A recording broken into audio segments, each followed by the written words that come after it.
Nakalimutan ko na yung username nung napapanood kong creator dito.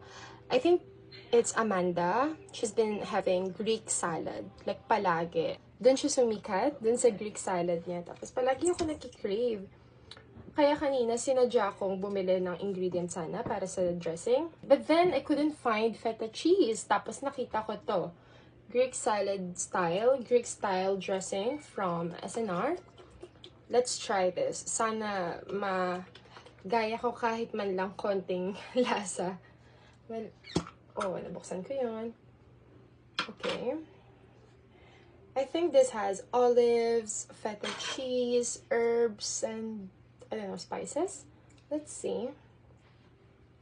Naglalaway na ako. Oopsies. Ay, ang kalat. Sorry.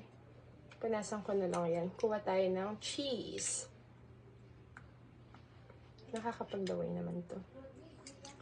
Olives.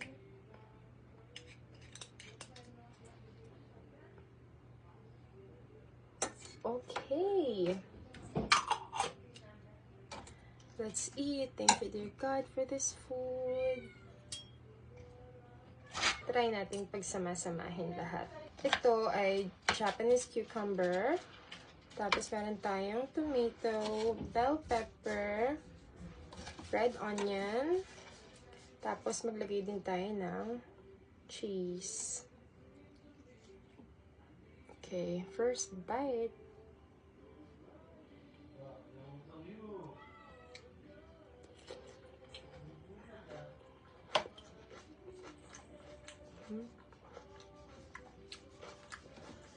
Ang sarap nun. Ang refreshing. Mas masarap sana siguro to kung mas maraming feta cheese. Naghahanap ako yung bulk.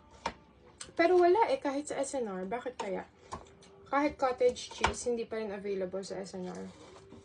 Gusto kong gayahin yung mga creator. Yung mga kinakain nila. Kasi parang ang sarap-sarap. Kagaya ni Tiffany. Ito, si Amanda. Oh my God. Ang sarap nito, guys. Sobrang refreshing. Very light. Parang ang healthy mo. Ang healthy sa pakiramdam. Lagyan natin ng olive. Try natin yung may olive. A lot of people don't eat olive, but I like olive. I started liking it nung nasa Italy ako.